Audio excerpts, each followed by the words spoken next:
The U.S. is a net importer. We buy more than we sell.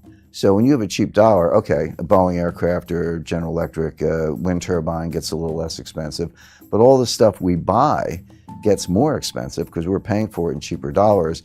And that's what the central bankers really want. They want those price increases to feed through the supply chain and try to create inflation because governments around the world are desperate to get inflation. So that's the real reason they do it. And it can have a short-term impact. It can help exports a little bit. It can give you a little bit of lift. But the problem is it comes at the expense of the trading partners. This is just classic beggar thy neighbor devaluations. That's what currency wars are.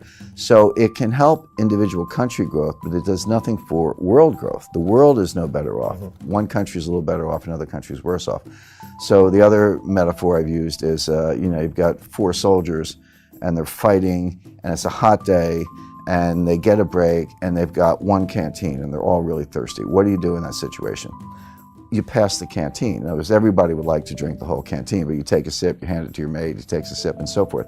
And that's the way the currency wars have gone. 2009 was the day of the cheap yuan. Remember, 2009, 2010, Secretary Geithner couldn't get out of bed without complaining about Chinese currency manipulation. 2011, the dollar hit an all-time low on a couple indices. That was the cheap dollar. 2013, along comes Abenomics, and one of his 3 hours was a cheap yen. All of a sudden, the yen's at 120, 124. Japan got a little bit of a lift. So who's suffering the whole time? Europe. Europe had the strong currency, 2 recessions in 4 years. So finally, 2015, it was Draghi's turn. Well, June 2014, they launched negative interest rates. In January 2015, they launched European QE. So you're going from China, US, Japan, Europe. Everybody's passing the canteen.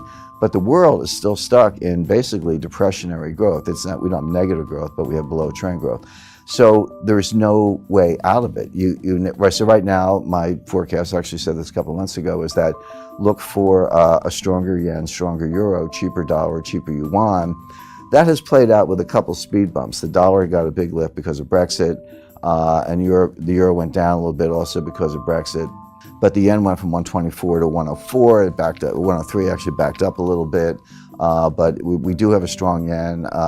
All these people who expect Japan to intervene in currency markets, don't hold your breath. They've been warned, I would say threatened, by Jack Lew and Christine Lagarde. Don't you dare intervene in currency markets. You had 3 years with a cheap yen. You didn't make the structural reforms. You didn't do what you needed to do. Too bad for you. We're taking the canteen back. So the point to your main question, Grant, is that they don't have a logical conclusion. There are only 2 ways out of a currency war. One is systemic reform, a kind of Bretton Woods or Plaza Accord where all the major powers sit down and just say, here's the New Deal. The other one is systemic collapse. I expect collapse because there's no consensus on a way out of it. There's no political will behind structural reform. I don't see the leadership. In 1944 you had John Maynard Keynes. In 1985 you had James Baker. In the 1990s you had Bob Rubin. These were, whether the Democrats or Republicans, this was leadership. I don't see that kind of leadership today. I see a lot of denial. I don't see the political will behind structural reform, so I would expect a collapse of the system. Well, it's interesting you say, because of all the bailouts, we don't know what a systemic collapse looks like. I actually have a pretty good idea of what it looks like, because everyone focuses on 2008, and U.S. economists call it the Great Recession. You go abroad, they call it the global financial crisis, the GFC for short, whatever you want to call it. But we had another one that was actually potentially worse or as bad in 1998.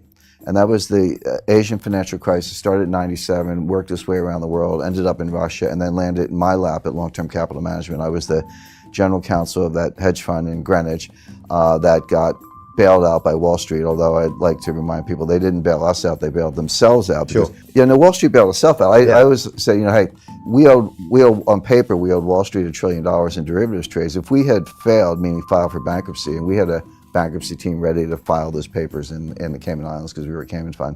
I said, I would have just slept in the next day. It's like, it's out of my hand. We filed for bankruptcy, good luck getting your money.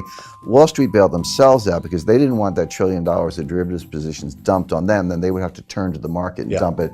We were hours away from the closure of every major market in the world. It's not an exaggeration. Greenspan testified to that. Rubin said the same thing. It would have started in Tokyo, gone through London, ended up in New York. But every stock exchange, bond market in the world would have been shut down, at least temporarily, to deal with it. That's how bad it would have been. Lehman would have failed in '98. Forget about that. They were always the weakest link in the chain. It was easy to call in 2008 because they almost failed in '98. But the point is, okay, so we moved $4 billion in cash in about 3 days. If you think of it as a private deal, $4 billion all cash, no due diligence, wired the money. That's kind of how the sense of urgency. And so we filmed the runways. We brought it in for landing. The plane didn't crash or break up on the runway, but it was that close. So when 2008 came along, I just felt I was watching a movie I had already seen. It was like a rerun for me. And you're right, 2008 was even bigger, potentially more. We were, if not hours, maybe days away from the sequential collapse of every bank in the world. Starting with, Bear had already gone out, Fannie, Freddie, Lehman, AIG, Morgan Stanley would have been next, then Goldman, then Citi, et cetera. We were days away from that. And again, I think Andrew Sorkin did a good job in his book. So this isn't, we're not looking at strike two in a baseball metaphor, we're looking at strike three because 98 was strike one, 2008 was strike two, now we're looking at strike three. The next one is going to be worse. So I think we've come extremely close. I think people are overly complacent. Just because we managed to pull off bailouts in the world didn't come to an end. Don't assume it wasn't close and don't assume it won't happen again. Sure. But there's one very important difference. In 1998, Wall Street bailed out a hedge fund. In 2008, the central banks bailed out Wall Street. In 2018, let's say, keep up the 10-year tempo, who's going to bail out the central banks? All we do is we move the problem to a different balance sheet. Now the problem is on the central bank balance sheet.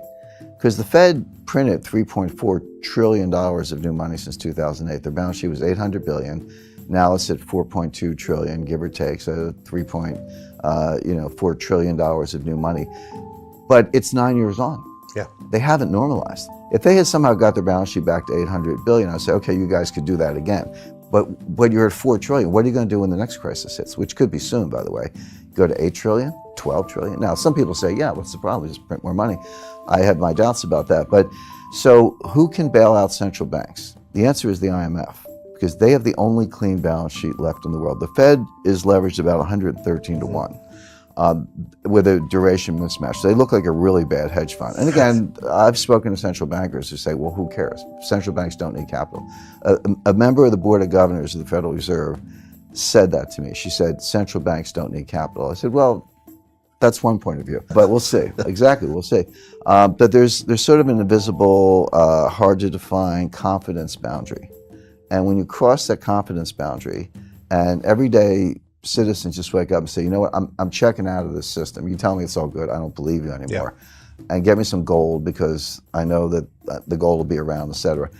That's an instantaneous loss of confidence in the dollars. That's what I mean by collapse. Now, just to be clear, I don't think we'll all be living in caves, eating canned goods, lighting fires with rocks and twigs. Life will go on, but it'll be different. The dollar will maybe be like the Mexican peso in the sense of being a local currency that you get when you go to the United States, but no longer the world currency. They'll try to bail it out with SDRs, the special drawing rights. If it works, if the SDR bailout works, it's only because nobody understands it, or like maybe there are 100 people in the world who really understand. I've spoken to PhD monetary economists, like people right in the field with PhDs from Harvard who can't give you a straight explanation of what an SDR is. So if it works, it'll only be because nobody gets it. But I have a feeling that because of social media, because of, interviews like the ones you do, Grant, just because of different means of communication, that people will get it and they'll run for gold because it's money good. And so that, and then you get into coercion, shutting down banks, closing ATMs, or maybe reprogramming ATMs. Everyone can have $300 a day for gas and groceries, but no more. Recently, the SEC has changed the rules for money market funds. I meet people everywhere, and I say, well, how much money you got? Where do you have your money in? Probably a better way to put it. And they go, I got money in stocks, money in bonds, money in real estate, and money in the money market funds. I say, no, you don't. You have stocks, bonds, and real estate. You don't have money in anything. That's not money. Oh, I can sell it and get the money. Really? Maybe not. Maybe they'll close the New York Stock Exchange. But anyway, they have new rules on money market funds where money market funds can suspend redemptions. Now, that has always been true of hedge funds. I've never seen a hedge fund offering document that didn't have that in there. But people think they can call Charles Schwab or Merrill Lynch or Bank of America, instruct a broker to sell the units, and the money's in the bank the next day. They're going to wake up one day and make that phone call and find out, no, we've suspended redemptions, we'll get back to you. You can't get your money. And oh, by the way, the day that will happen is the same day you want your money the most. Yeah, in other words, it's conditionally correlated. So you'll still have money for gas and groceries, and your kids will still go to school, and you'll still have food on the table, but you won't be able to get your money. The IMF will be flooding the zone with trillions of SDRs. The dollar will be greatly devalued relative to SDRs. It'll be like Mexican pesos, and then it'll be a very different world.